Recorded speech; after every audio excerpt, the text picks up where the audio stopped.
Hello friends, welcome to होनहार minds. आज हम लोग आगे वही जीके का करेंगे कंटिन्यू, ठीक है, जिसमें हम लोगों ने पीछे बौद्ध धर्म और जैन धर्म देख लिया था। आज हम लोग मौर्य वंश के बारे में पढ़ेंगे। तो चलिए स्टार्ट करते हैं मौर्य वंश का टॉपिक। तो पहला क्वेश्चन है आपका, निम्न में कौन सा वंश सबसे प्राचीन है? तो सबसे प्राचीन वंश ही मौर्य वंश है और सबसे पुराना है, और इसका जो क्रम है वो हम लोग एक बार देखते हैं। सबसे पहले मौर्य वंश 323 ईसा पूर्व से 184 ईसा पूर्व तक था।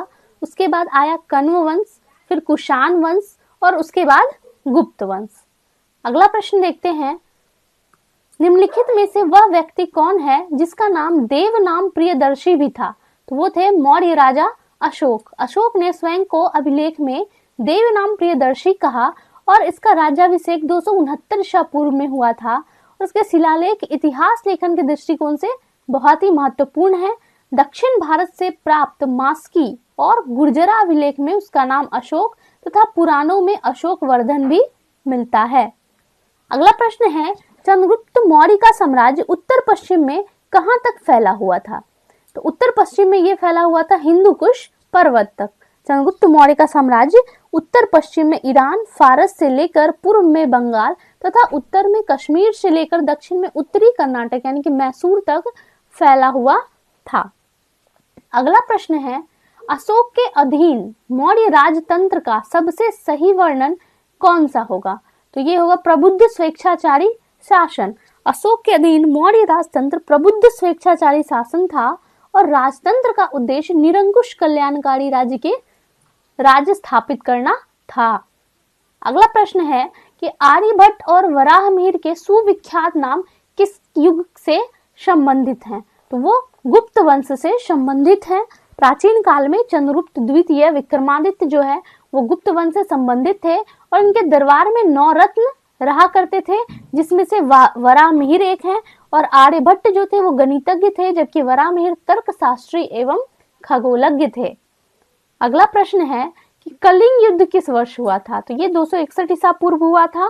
अशोक के 13वें शिलालेख से ज्ञात होता है कि अशोक ने अपने राज्याभिषेक के 8वें वर्ष अर्थात 261 ईसा पूर्व में कलिंग का युद्ध लड़ा था और इस युद्ध में हुए भारी नरसंहार से अशोक ने युद्ध नीति को त्याग कर धम्म नीति अर्थात धर्म की नीति को अपनाया और उस समय संभवतः कलिंग पर नंद वंश का राजा राज कर रहा था।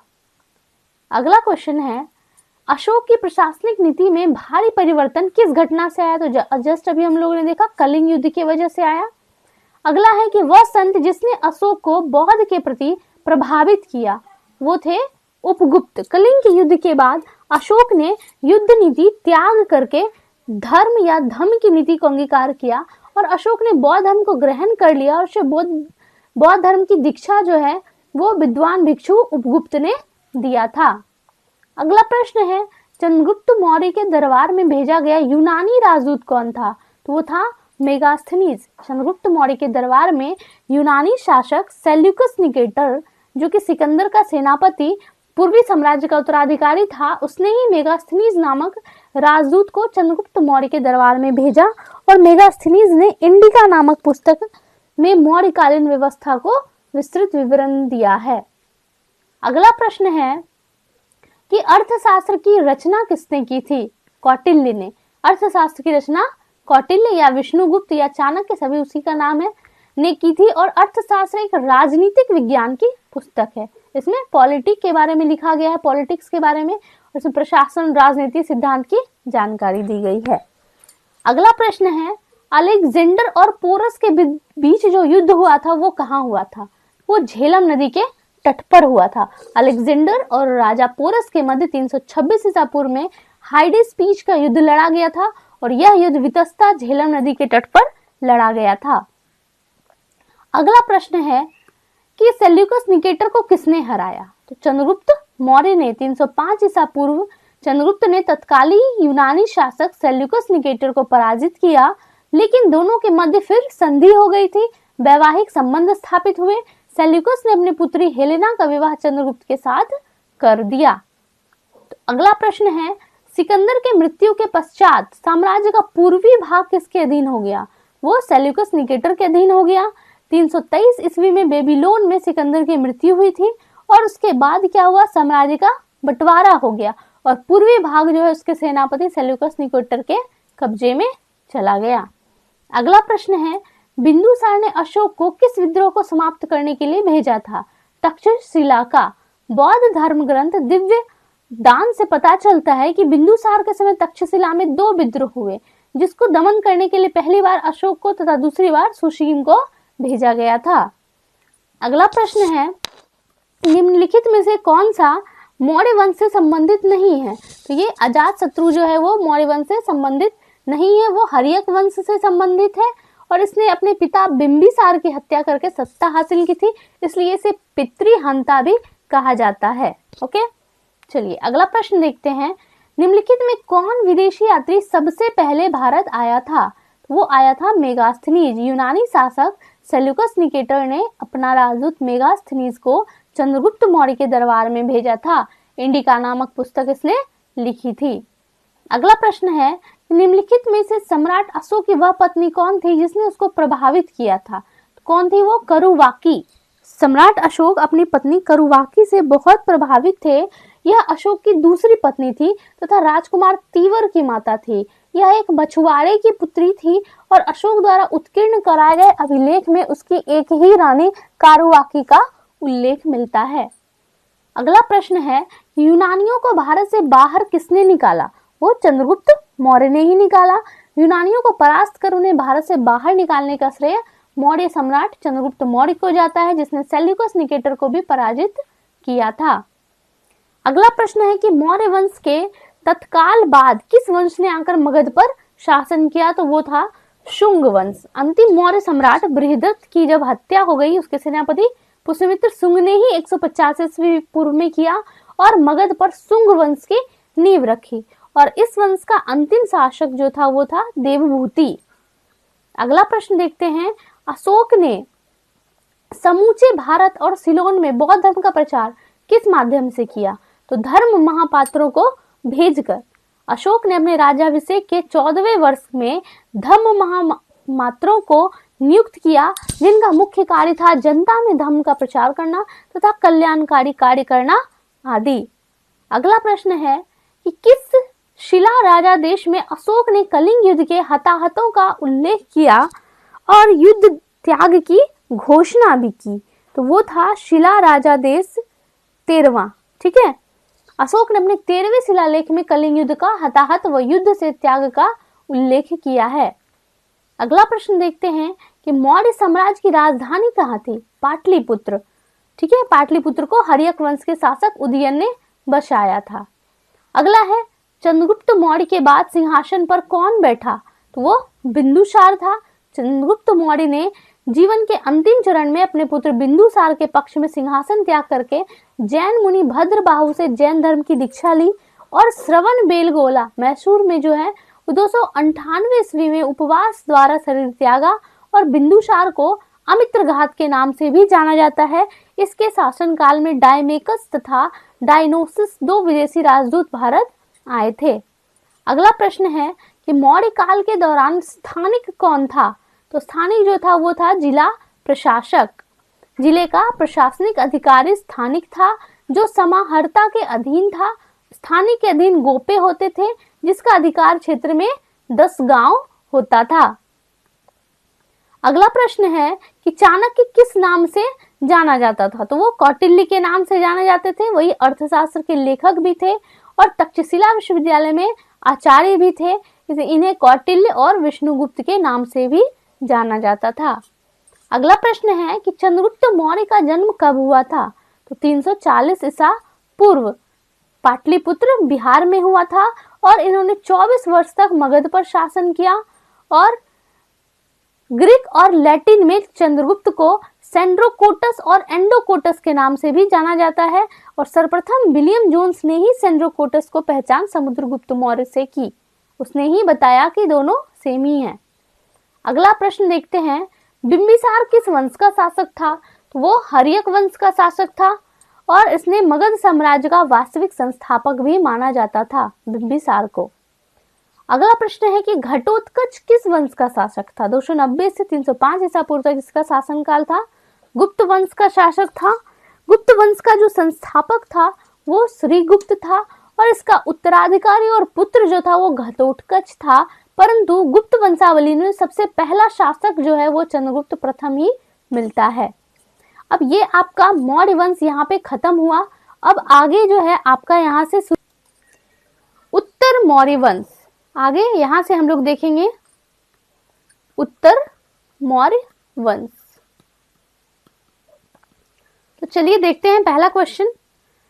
भारतीयों के लिए महान सिल्क मार्ग किसने आरंभ करवाया था? तो वो कनिष्क ने सिल्क मार्ग को भारतीय के लिए आरंभ करने का श्रेय कुषाण वंश के शासक कनिष्क को जाता है।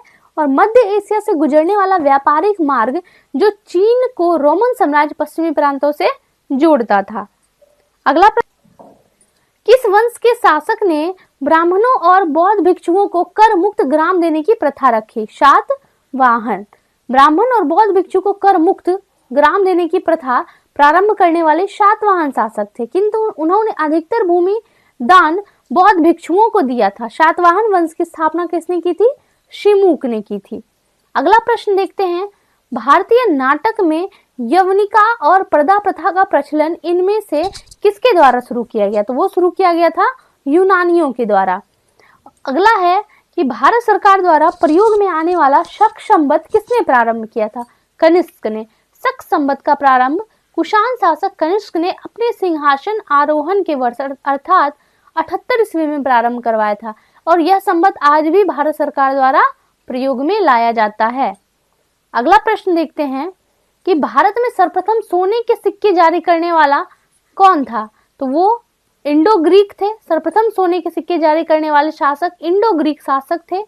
कुषाण शासक विमकड़फिसस द्वितीय ने बड़ी संख्या में सोने के सिक्के चलवाए, लेकिन सर्वाधिक स्वर्ण मुद्रा जो है वो गुप्त काल में प्राप्त होती है और शीशे के सिक्के चलवाने का श्रेय जो है वो जाता है शातवाहन शासकों को। अगला है कि निम्नलिखित में कनिष्क के समकालीन कौन थे? तो कनिष्क के समकालीन थे नागार्जुन, अश्वघोष और वसुमित्र। नागार्जुन जो थे एक बौद्ध दार्शनिक थे, बौद्धों में महायान शाखा के प्रवर्तक के रूप में जाना जाता है और नागार्जुन को भारत का आइंस्टीन भी कहा जाता है। और अश्वघोष और वसुमित्र ने चतुर्थ बौद्ध संगति की अध्यक्षता की थी और कनिष्क के दरबार में ही चरक जैसे चिकित्सकीय विद्वान थे। अगला प्रश्न है कि मोहम्मद बिन कासिम ने सिंध को जीता था, कौन से वर्ष जीता था? तो 712 ईस्वी में। मोहम्मद बिन कासिम एक अरबी मुसलमान था जिसने 712 ईस्वी में भारत पर आक्रमण किया। इसने रावण का युद्ध में देवल बंदरगाह को अपने अधीन किया और पहले मुसलमान आक्रमणकारी यही थे जिसने भारत पर आक्रमण किया था। अगला प्रश्न देखते हैं कि जूनागढ़ शिलालेख का संबंध किससे है?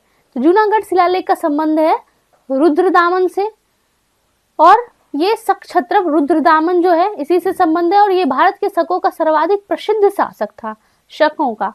और इसने सबसे पहले विशुद्ध संस्कृत भाषा में लंबा अभिलेख जो कि जूनागढ़ अभिलेख के नाम से जाना जाता है वो जारी किया। अगला प्रश्न देखते हैं कि हर्षवर्धन अपनी धार्मिक सभा कहाँ आयोजित करता था? प्रयाग में।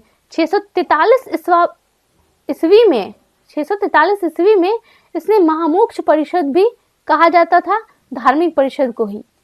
अगला प्रश्न है कुषाण के शासन काल में सबसे ज्यादा विकास किस क्षेत्र में हुआ था? तो वो कला के क्षेत्र में हुआ था। कुषाण शासकों के शासन काल में सबसे ज्यादा विकास कला के क्षेत्र में हुआ।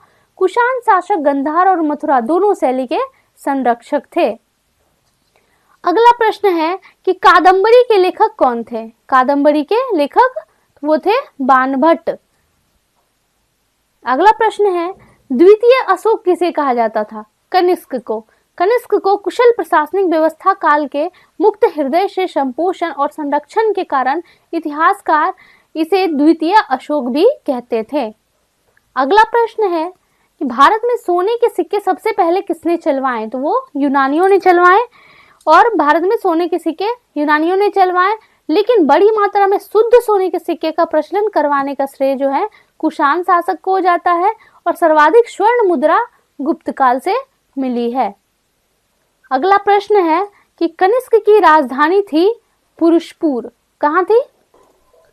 कनिष्क की प्रथम राजधानी पुरुषपुर और दूसरी राजधानी जो थी वो मथुरा थी। कनिष्क ने कश्मीर को जीतकर वहां कनिष्कपुर नामक नगर भी बसाया था। अगला प्रश्न है, महान कुषाण शासक जिसने बौद्ध धर्म को अपनाया था, कौन थे? कनिष्क। कनिष्क ने बौद्ध धर्म का मुक्त हृदय से संपोषण संरक्षण किया। इसी के समय में कश्मीर में कुंडल वन में वसुमित्र की अध्यक्षता में चौथी बौद्ध संगति हुई थी और इस संगति ने बौद्ध ग्रंथ के ऊपर टीकाएं लिखी जो विवाह शास्त्र कहलाती है। बौद्ध धर्म की महायान शाखा का अभ्युदय और प्रचार जो है वो कनिष्क के समय में ही हुआ था। अगला प्रश्न देखते हैं, भारत में सर्वप्रथम स्वर्ण मुद्राएं किसने चलाई? तो ये भी हम लोगों ने देखा, कुषाणों ने भारत में सर्वप्रथम स्वर्ण मुद्रा चलाने का श्रेय पहले यूनानियों को जाता है, लेकिन बाद में कुषाण शासक ने बृहत मात्रा में शुद्ध सोने के सिक्के चलवाए, इसीलिए क्या हो जाएगा? कुषाण शासक ही होगा। अगला प्रश्न देखते हैं, डैश का दूसरा नाम पुरुषपुर है, तो पेशावर को ही पुरुषपुर कहा जाता था। अगला है, किसके शासनकाल के दौरान गांधार कला अपने चरमोत्कर्ष पर पहुंच चुकी थी? तो वो कनिष्क के शासनकाल में पहुंच चुकी थी। अगला है कि कौन सा शासक कुषाण वंश से संबंधित था? तो ये था कड़फिशस प्रथम। अगला है, शातवाहन साम्राज्य का संस्थापक कौन था? तो वो सिमुक था। शातवाहन वंश की स्थापना सिमुक ने की थी और शातवाहन वंश को आंध्र जातीय तथा आंध्र भृत्य भी कहा जाता है। इस वंश का महान शासक गौतमी पुत्र शातकर्णी था। इसने वर्ण व्यवस्था का रक्षक भी कहा जाता है। सातकर्णी इस वंश का अंतिम महत्वपूर्ण शासक था और सातवाहनों की राजधानी गोदावरी के तट पर स्थित प्रतिष्ठान थी। अगला प्रश्न देखते हैं, राजा खारवेल ने किस चेदी वंश के महानतम शासक थे? तो वो थे कलिंग के। खारवेल कलिंग के चेदी वंश के महानतम शासक थे और इसके बारे में अधिक जानकारी जो है वो हाथी गुम्फा अभिलेख से मिलती है। खारवेल जो थे वो जैन धर्म के संरक्षक थे। तो ये आपका आज का अंतिम क्वेश्चन था। आई होप आपको ये सीरीज अच्छा लग रहा होगा जीके का। इसे आप क्या कर सकते हैं, अपना एक रिवीजन कर सकते हैं, क्विक रिवीजन। तो इसलिए आपको वीडियो पसंद आ रहा है तो इसको आप लाइक करिए, फ्रेंड के साथ शेयर भी करिए और सब्सक्राइब भी करिए हमारे चैनल को। धन्यवाद।